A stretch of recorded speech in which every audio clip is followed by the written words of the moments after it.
BC 605년에 바벨론의 느부갓네살 왕은 유다를 침공하여 예루살렘을 함락합니다. 유대의 당시의 왕이던 여호야김과 그리고 왕족들, 귀족들, 그래도 제법 똑똑하고 쓸만한 사람들을 다 포로로 잡아가게 되지요. 느부갓네살은 능력 있고 엘리트 계층에 속하는 사람들을 자신의 나라로 취해가서 자신의 바벨론 제국을 더욱더 굳건히 세우는 정책을 폈던 것입니다. 우리는 다니엘 1장 6절부터 읽었지만은 4절에 보면은 이러한 사람들 가운데 어떠한 사람을 뽑아서 왕궁으로 데려갔고 그들을 교육시켰는가? 곧 흠이 없고 아름다우며 모든 재주를 통달하며 지식을 구비하며 학문에 익숙하여 왕궁에 모실 만한 소년이라고 그렇게 표현하고 있습니다. 제법 쓸만하고 재주가 있고 똑똑한 사람을 느부갓네살이 다 취하여서 바벨론으로 끌고 갔던 것입니다. 하지만 느부갓네살이 유대인들을 등용했지만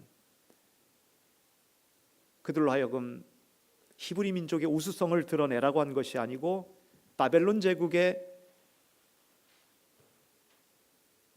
인물로, 인재로 만들려고 하는 계획이었습니다. 그렇기 때문에 유대인의 정체성과 민족 정신은 쏙 빼어버리고 바벨론화 시키고자 하는 것이었죠. 그래서 느부갓네살은 환관장 아스부나스를 명하여서 저희들을 잘 관리하고 교육하게 합니다. 이것이 바로 다니엘과 그의 세 친구들이 처해 있던 당시 상황이었습니다.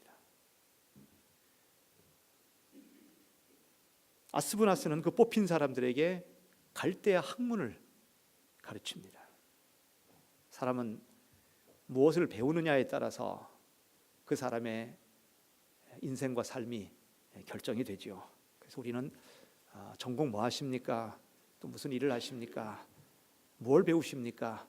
이렇게 물을 때 제가 이것을 공부하고 있습니다. 이 전공을 택해서 하고 있습니다. 그 사람의 관심이요, 성향이요, 또 창기가 되는 것이죠. 무엇을 배우느냐에 따라서 그 사람이 그렇게 변해가게 되는 것입니다. 우리가 이곳 독일에서 유학생활을 했었고 또 하고 있고 하려고 계획하는 분들, 우리가 이러한 새로운 세계 속에서 강의실 안에서나 혹은 삶의 현장에서 무엇인가를 배우게 될 때에 의식, 무의식 속에서 우리는 독일이라고 하는 나라를 배우게 됩니다. 처음에는 야금야금 배우는 것 같고 작은 것 같지만은 1년의 세월이 지나고 2년, 3년, 수년 더 많은 세월이 지나게 된다면은 우리는 자신도 모르게 독일적인 사고방식을 우리의 머릿속에 갖기도 합니다. 그래서 한국 사람이지만은 우리가 한국을 방문했을 때는 가끔은 역문화 충격을 받기도 하죠. 나도 한국 사람이지만 도무지 한국 사람이고 왜 이러는 거야? 참 이해가 안 되네. 이런 생각을 합니다. 그렇다고 너무 많이 얘기하면 참 독일에서 오래 살았다는 티를 내고 있는 건가 싶어가지고 또 얘기도 제대로 못하고, 하지만 내 머릿속에서는 그 문화적인 갈등이 우리 속에 있게 됩니다. 왜냐하면 우리가 보고 듣고 배우고 유학생활하고 한 것들이 우리를 계속해서 그렇게 만들어가기 때문에 그런 것이지요. 우리 코스타 학생 수련회가 다음 달 또 말에 있습니다. 코스타 수련회에 가면은 유럽의 각지에 있는 학생들이 수련회에 참석하기 위해서 오죠. 아주 재미납니다. 보면은 프랑스에서 공부한 친구들은 뭔가 모르게 프랑스 냄새가 좀 나는 것 같고, 이탈리아에서 공부한 친구들은 뭔가 모르게 좀 약간 좀 이탈리아 느낌이 들고, 독일에서 공부한 친구들이 이렇게 모여 있는 그룹에 가면은 역시 조금 우중충하고 좀 어째 약간 좀 그런 느낌이 드는 거. 뭐 그것은 저 얘기만이 아니고 주변에 목사님들과 사람들이 옷을 입어도 독일식으로 입고, 저 사람들은 역시 밀라노에서 오고 역시 이탈리아에서 오니까 약간 패션이 있고, 프랑스에서 오니까 괜히 향기로운 것 같고, 이게 선입견인지 진짜인지 그 사람이 어디에서 무엇을 배웠느냐에 따라서 그 사람이 결정이 그렇게 되게 됩니다. 우리는 6절부터 읽었지만 그 이전에 아스부나스라고 하는 이 환관장이 가르칩니다. 이들을 교육합니다. 유대인의 그 정체성을 쪽 빼버리고 그들의 모든 이전에 있었던 것을 싹 빼버린 다음에 그리고 그 속에다가 바벨론으로 채우고 있는 것입니다. 그렇기 때문에 그들을 가르치고 그리고 갈대아 사람의 학문뿐만이 아니라 갈대아 사람의 언어도 가르쳤습니다. 그 사람은 무엇을 모국어로 쓰느냐 하는 것이 그 사람의 진짜 정체성이 되는 것입니다. 우리 이곳에서 보면은 아주 어릴 때 독일에서 태어난 우리 청소년들도 있고 그리고 또 다른 외국에서 어릴 때부터 자라난 그런 우리 유학생도 있어서 어쩌면 한국보다 영어가 더 자유스럽기도 하고 혹은 스페인어가 더 자유스럽기도 하고 뭐 기타 등등 각각 나름대로의 언어의 장기들을 가지고 있을 것입니다. 그런데 스스로 질문할 때 과연 내가 어떤 언어를 모국어로 쓰고 있는가? mother language입니다. 어머니의 태에서부터 나와서 어디서부터 내가 어떤 언어가 가장 편안하고 가장 그것이 본능적으로 나오고 아주 열받고 화가 날 때 욕이 딱 나올 때 한국말로 나오면 한국 사람. 우리 두 딸들은 화가 날 때는 뭐 오만 하면서 뭐라고 나오는데 뭐 알아들을 수가 있어야죠. 분명히 이게 화가 난다라고 하는 그런 표현입니다. 언어는 그저 내 속에 있는 것을 전달하는 것으로 그치는 것이 아니고 그 속에서는 정체성이 있는 것이고 민족 정신이 있는 것입니다. 그 속에 문화가 있는 것이고 그 속에는 삶이 있는 것이죠. 그렇기 때문에 아스부나스는 이 유대 지도자들, 이 엘리트들을 가르칠 때 학문과 그들에게 언어를 가르쳤던 것입니다. 그래서 18년 동안 주구장창했던 것이 우리 한글 학교도 이렇게 했고 우리 일제가 우리 한국을 강점했을 때 민족 말살 정책으로 폈던 것이 언어를 바꾼 거 아닙니까? 일본어를 가르쳤던 것 아니겠습니까? 저는 이렇게 살아오면서 저희 아버님 세대는 일제시대 그 끝물에 있어서 나이가 청소년 시절 정도의 일제강점기를 졸업했었던 분이고 그리고 그 이전에 할아버님 같은 경우는 진짜 어려운 세월을 그때 지냈습니다. 그럼에도 불구하고 이 몇 세대를 거쳐오면서 저에게까지 어떤 일본어가 내 속에 잔재가 있을 때 저는 내 속에서의 민족 정신과 괜히 뭐 그 정도로 뭐 애국자는 꼭 아니지만은 내 속에 일본어가 있으면 일제의 잔재가 여전히 내 피에도 흐르고 있구나, 이거 제거해야지 하면서 그 단어를 안 쓰려고 굉장히 노력했습니다. 그래서 일본어 단어가 일본어를 전공했다든지 배웠다든지 하면 쓸 수는 있겠죠. 하지만 그러지도 않은 평상적인 사람이 일본어 단어가 몇 개 들어간다면 그거 어떻게든지 재해 놓으려고 굉장히 노력을 저는 했었습니다. 아버님이 옛날에 우린 이사를 많이 다녔거든요. 학생으로 여기저기 이사 다니며 한국에서 이사를 많이 다니고 그때마다 제가 기억하는 것은 옛날에 이불도 다 짐 싸갖고 갔습니다. 이불 보대기 엄청나게 큰 걸로 온 가족이 이불을 다 싸고 그리고 끈을 갖다가 잡아 당길 때 아버님이 종종 하던 표현이 그래 그 아들 잡고 있어 이빠이 당겨 이빠이. 그래서 그때 저는 이빠이라고 하는 것이 한국말인 줄 알았는데 나중에 크고 보니까 이빠이가 일본 말이구나. 그때 이후로 일본 그 이빠이라는 말은 또 쓰지 않고 내 속에 일제에 뭐든지 있으면 쓰지 않으려고 노력했죠. 사람이 어떤 언어를 배우느냐? 민족 정신이 거기에 있는 것입니다. 유대인의 언어보다도 갈대아 사람들의 언어를 가르쳤습니다. 그리고 사람은 무엇을 먹느냐에 따라서 그 사람의 정체성이 어릴 때부터 내 피부 속에 있게 되는 것입니다. 그래서 우리 어릴 때 아이들에게 김치찌개를 주고 된장국을 먹이고 고추장을 먹고 그리고 어릴 때 먹었던 이러한 음식들이 커서도 그 입맛이 변하지 아니하는 것, 그것은 어릴 때부터 가지고 있었던 마더 랭귀지와 같이 마더 푸드가 되는 것이죠. 어릴 때 먹었던 그런 음식, 그것이 바로 우리의 정체성. 마늘 냄새 나는 거 어쩔 수 없습니다. 조금 직장 생활하고 하면서 조심하지만은 먹을 땐 또 먹어주지 않습니까? 이 먹는 것에 있어서 특별히 5절 말씀에 보니까 느부갓네살 왕이 지정하여 그들에게 왕의 음식과 그가 마시는 포도주에서 날마다 쓸 것을 저희들에게 주었습니다. 왕의 음식을 주었습니다. 최고의 산의 진미를 저희들에게 준 것입니다. 하지만 다니엘과 그의 세 친구들은 여기에서부터 그들이 더럽힘을 받지 않도록 하기 위해서 음식을 절제하고 있는 것입니다. 레위기 11장에 보면 이스라엘 백성들이 먹을 수 있는 음식이 있고 먹을 수 없는 음식이 나옵니다. 율법에 따라서 굽이 갈라져 쪽발이 되고 새김질하는 동물만 먹을 수가 있습니다. 소 같은 거 먹을 수 있죠. 하지만 굽이 갈라지지 아니하고 되새김질을 하지 않는 돼지 같은 거, 이런 거는 먹기가 금지되어 있었던 것입니다. 지느러미와 비늘이 없는 것은 먹을 수가 없었습니다. 그렇기 때문에 뱀장어, 가재, 새우, 오징어, 낙지, 쭈꾸미, 전복, 굴, 대합, 기타 등등 쭉 이와 같은 것은, 그렇게 맛있는 이와 같은 이 해산물 같은 것도 저희들은 함부로 먹을 수가 없는 것이었죠.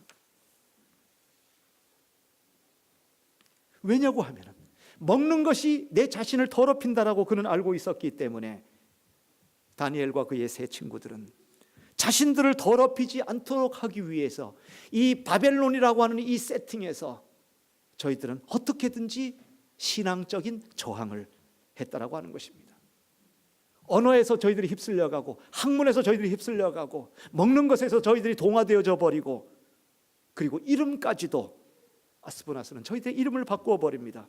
다니엘을 벨드사살로, 하나냐를 사드락으로, 미사엘은 메삭으로, 아사랴는 아벳느고로 이름을 바꾸어 버렸습니다. 바벨론은 저희들을 흔들고 있었던 것입니다. 저는 그러한 상황이 다니엘과 세 친구들의 상황만이 아니라고 생각합니다. 바벨론은 세상이었습니다. 오늘날 세상은 우리를 다양하게 흔들려고 합니다. 우리 속에 있는 민족 정신을 없애려고 합니다. 우리 속에 있는 진리를 훼손시키려고 합니다. 우리 속에 있는 그 뜻을 망가뜨리려고 합니다. 그리고 우리는 정체성을 잃어버리고 도무지 내가 누구인지, 나는 어디에 속한 존재인지, 내가 누구인지를 분실시키고 있고 내가 누구인지를 모르도록 그렇게 만들고 있습니다. 그렇기 때문에 우리가 분명히 알아야 되는 사실은 영적인 센서가 우리에게 있어서 지금 이 바벨론이 나에게 어떠한 위협을 가하고 있고, 그리고 이러한 것을 내가 거절할 시에는 어떠한 것을 내가 감수해야 되는 그런 시련과 어려움이 있고, 이런 모든 돌아가는 상황에 대해서 똑똑하게 진지하게 긴장을 가지고 깨닫고 있어야 하는 것입니다. 다니엘과 세 친구들은 바벨론의 도전에 대해서 분명히 인지하고 있었습니다. 여러분, 살아가면서 주변에 있는 많은 것들이 지금 내게 도전에 들어오는데도, 이것이 나의 신앙을 갉아먹고 훼손하고 있는데도 알지 못하고 무감하게 잊고 있지는 않습니까? 거기에 취하고 도취되어서, 거기에 나의 모든 감각을 잃어서 나의 신앙을, 그리고 그 신앙의 정체성을 잃어버리게 만들고 있음에도 불구하고 여전히 깨닫지 못하면서 우리는 그렇게 살아가고 있지 않습니까? 다니엘과 세 친구들에게 중요했다는 것은 저희들은 긴장을 하고 있었다는 것입니다. 바벨론이라고 하는 이 사회 속에서 왕이 산의 진미를 저에게 준다고 할지라도, 저희들이 수많은 교육을 저희들에게 시킨다 할지라도 계속해서 자기 자신들의 정체성을 지키기 위해서 깨닫고 있었고 인지하고 있었고 거기에 대해서 감각하고 있었다라고 하는 것입니다. 다니엘 6장에 보면은 다니엘이 바벨론의 최고 총리로 있을 때 그를 시기하던 정적들이 그를 음해하기 위해서 덫을 놓게 됩니다. 다니엘은 느부갓네살 다음으로 최고의 총리 자리까지 올라갔지만 그는 의로운 사람이었습니다. 흠이 없는 사람이었습니다. 주변에 있는 정적들이 그에게서 어떠한 잘못을 발견하려고 하더라도 고발할 조건이 하나도 없었습니다. 그래서 저희들은 이와 같이 음모를 꾸미죠. 이 다니엘은 그 하나님의 율법에서 근거를 찾지 못하면 그를 고발할 수 없으리라. 이 사람은 죽었다 깨나도 지키는 것은 율법이기 때문에 율법에만 걸리게 하면 이 사람은 고발할 조건을 찾을 수 있을 것이다. 이렇게 생각했던 것입니다. 그래서 법을 만들게 되죠. 그 법이 무엇인지 한번 잘 들어보세요. 말도 안 되는 법이 있습니다. 30일 동안에 누구든지 왕 외에 어떤 신에게나 사람에게 무엇을 구하면, 왕 외에, 느부갓네살 외에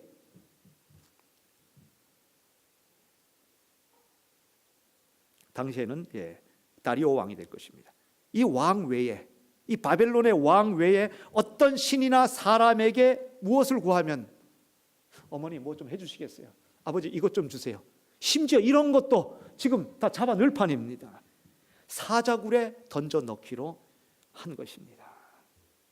이런 말도 안 되는 법이 어디 있습니까? 이 법이 바벨론에서 생겼습니다. 누구를 잡기 위해서? 다니엘을 잡기 위해서. 다니엘은 말이죠, 이 모든 사실에 대해서 알고 있었습니다. 이것이 자기를 겨냥한 덫이라는 것을 알고 있었습니다. 자신의 정적들이 이것을 꾸몄다는 사실을 알고 있었습니다. 왕이 조서를 한번 내리면 취소할 수 없다는 것도 알고 있었습니다. 그리고 그 조서에 꾸민 대로 30일 동안 왕 외에 다른 신이나 사람에게 부탁을 하게 되면은 사자굴에 분명히 넣을 것이라고 하는 사자형에 대해서도 그는 알고 있었을 것입니다. 그럼에도 불구하고 그는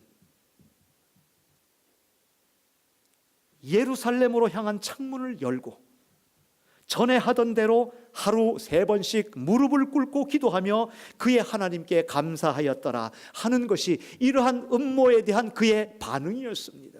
그는 주변 상황에 대해서 다 알고 있었습니다. 바벨론이 얼마나 그를 옥죄어 오고 있었고 그의 정적들이 얼마나 그를 시기하고 그를 무너뜨리려고 하는지 다 알고 있었지만은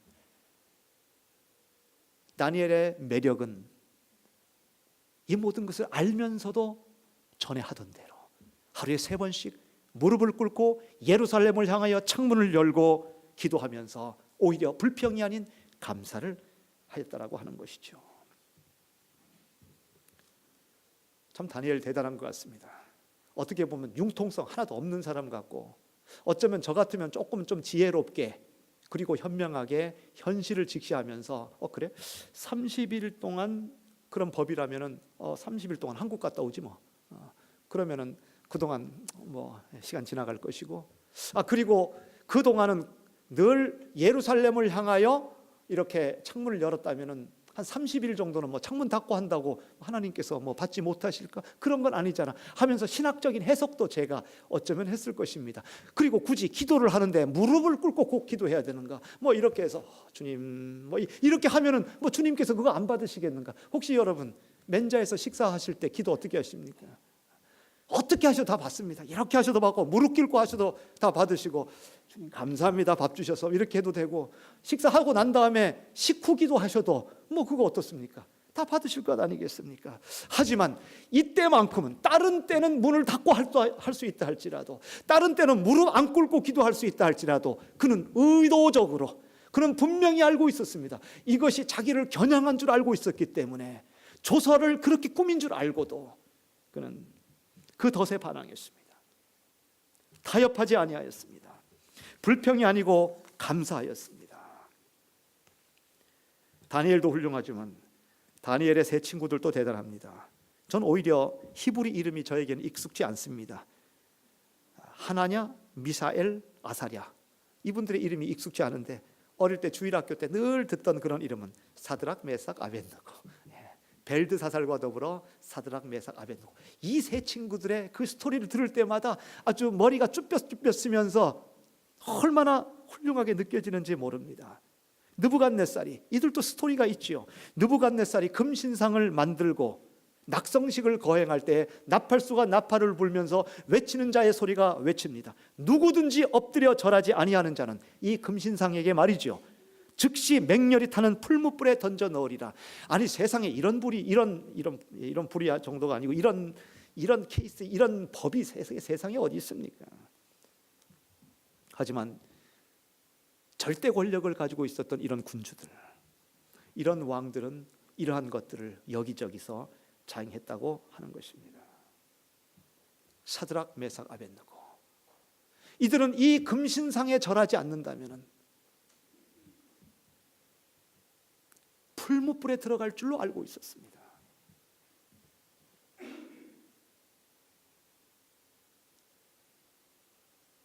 하지만 그는 모든 것을 알고도 그대로 자기들의 신앙을 유지해 나갔다고 하는 것이죠. 이 세 친구들이 죽는 것에 대해서 느부갓네살 왕은 마음이 아팠던 것 같습니다. 그리고 꽤나 신임했던 것 같습니다. 사실 이렇게 똑부러지고 진리에 따라 사는 사람들은 종종 말을 안 들을 때가 있지만은 그들이 볼 때는 하지만 얼마나 순수하고 진지하게 신실하게 그렇게 일을 하겠습니까? 그렇기 때문에 느부갓네살도 내심 다니엘뿐만 아니라 이러한 사드락, 메삭, 아벳느고 이 세 친구들에 대한 신임이 있었을 것입니다. 그래서 그들을 불러서 따로 이야기를 합니다. 이제라도 비태하는 것입니다.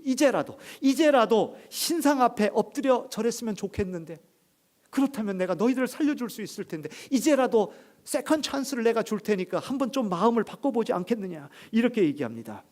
이에 대해서 세 친구들은 이렇게 말하죠. 우리가 이 일에 대하여 왕에게 대답할 필요가 없나이다. 단언하며 거절합니다. 왕이여, 우리가 섬기는 하나님이 계시다면 우리를 맹렬히 타는 풀무불 가운데서 능히 건져내시겠고 왕의 손에서도 건져내시리라. 하나님에 대한 절대적인 신뢰가 있으며 저희들의 믿음을 이미 알고서도 굽히지 않습니다. 그리고는 그 다음에 굉장히 유명한 접속사가 있죠. 그렇지 아니하실지라도 왕이여, 우리가 왕의 신들을 섬기지도 아니하고 왕이 세우신 신상에게 절하지도 아니할 줄 아옵소서. 그렇게 알고 더 이상 얘기하지 말라, 이겁니다. 여러분, 바벨론은 우리에게 계속해서 유혹하고 있습니다. 산의 진미로 혹은 죽음으로 회유도 하고 위협도 하고 유혹도 하고 다양하게 도전에 들어오고 있습니다. 여기에 대해서 깨닫지 못하고 있다면 어느 순간에 이미 우리는 늦은 상태가 될 것입니다. 이미 우리의 신앙은 모든 기초가 무너져서 허물어지게 될 것입니다. 그러기에 다니엘이 왕의 조서가 그렇게 꾸며진 것을 알고도, 그리고 다니엘의 이러한 세 친구들이 그들이 금신상에 절하지 아니하면은 풀무불에 던져지우는 것을 알고도 저희들의 신앙을 지켜나갔던 것처럼 우리 크리스천들은 손해를 봐서는 안 되고 손해를 봐줘야 하는 것입니다. 손해를 본다는 것은 바보같이 어떻게 돌아가는지 모르고 뭐가 어떻게 상황이 어떤지 몰라가지고 이거 손해봤네 하는 것이 아니고, 손해보는 거 다 알면서도 진리가 거기에 있기 때문에 그 뜻과 그 가치 때문에 손해를 봐주는 거. 이 싸움, 이 투쟁에서 내가 승리를 쟁취할 수 있지만은 진리 때문에, 그 가치 때문에 져주는 것. 이길 수도 있는 전쟁이지만, 싸움이지만 져줄 수 있는 것. 사도 바울과 같이 내가 권리를 주장할 수 있지만은 예수 그리스도의 그 가치 때문에 나의 권리도 배설물처럼 다 버리며 오히려 나누어 줄 수 있는 것. 누가 내 것을 앗아가기 전에 포기할 수 있는 것. 이것이 다니엘과 사드락, 메삭, 아벳느고 이 세 친구들의 신앙의 매력 포인트였던 것입니다. 이런 매력을 여러분 가지고 계십니까? 그런 매력이 있으십니까? 모르면은 바보입니다. 알면은 위대합니다. 알면서 그렇게 하는 거 있죠. 마지막, 우리가 그렇게 알고 있다는 것은 실제 현실이 그렇다고 하는 것입니다. 현실을 인식하고 이해하고 여기에 맞추어서 사는 사람은 아주 적응이 빠른 사람이고 현실적인 사람일 것입니다. 타협점을 잘 찾고 아주 요령이 있고 세상 사는 방법을 알고 지혜롭게 사는 것처럼 느껴질 것입니다. 하지만 노할 것에 대해서는 노를 해야지 정상이죠. 다니엘과 세 친구들은 왕이 하사하는 이러한 음식이 우리를 얼마나 더럽힐 거라고 하는 속에 진리가 있었고 뜻이 있었기 때문에 그는 그것을 타협하지 아니하였습니다. 그리고 그것을 정면으로 감수했다고 하는 것이죠. 노를 노라고 얘기했던 것입니다. 그래서 오늘 제목과 같이, 그리고 8절 초두에 나오는 말씀과 같이 다니엘이 뜻을 정했다고 하는 것입니다. 오늘 말씀의 핵심이자 이제 말씀의 종반입니다. 그렇습니다. 다니엘은 뜻을 정하여, 뜻을 정한 사람은 현실에 따라 사는 사람이 아닙니다. 현실은 어제 다르고 오늘 다르고 내일도 또 달라질 수 있습니다. 거기에 따라서 휩쓸리면서 사는 사람이 아닙니다. 거기에 따라서 좌지우지되면서 조변석게 하는 그런 사람이 아닙니다. 뜻을 정한 사람은 상황과 환경이 어떻게 변해간다 할지라도 뜻을 정하여 그대로 밀고 나가는 그러한 사람입니다.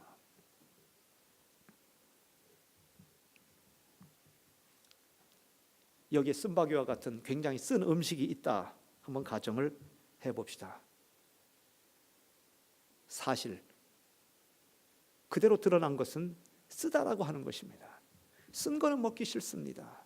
하지만 쓴 게 약이다라는 생각이 딱 있게 되면은 쓰더라도 그것을 먹게 되는 것이죠. 속에 쓴 게 약이라고 하는 명제가 있고 뜻이 있고 진리가 있으면은 내 입에서는 그것을 허용하지 아니하고 그것을 거절하고 싶고 그것을 먹고 싶진 않지만은 이것을 먹음으로 인해서 내가 건강해지고 내가 치유될 수 있다면은 비록 쓰다 할지라도 그 약을 섭취를 하게 되는 것입니다. 역으로 그것이 아무리 달짝지근하다 할지라도 그것이 내 입맛에 좋다 할지라도 그것이 나에게 해를 끼치는 것이라면은 그와 같은 진리와 그와 같은 명제가 내 속에 있다면은 아무리 먹고 싶은 것도 절제를 하는 것이고 아무리 내 입에 달고 달짝지근하고 좋은 것이라 할지라도 거절할 수가 있는 것입니다. 이것이 다니엘과 같이 뜻을 정하여 사는 사람입니다. 어떻습니까? 어떻게 살고 계십니까?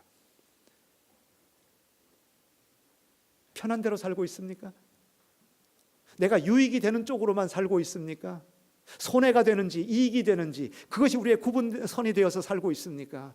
우리가 2019년도를 살아가면서 결정해야 될 것이 있고 결단해야 될 것이 있고 밀고 나가고 추진하고 하는 그런 일들이 있다면 그것은 뜻을 정하여서 나가는 것이지 상황이 어떠한 것에 따라서 우리가 살아가는 것은 결코 아닌 것입니다.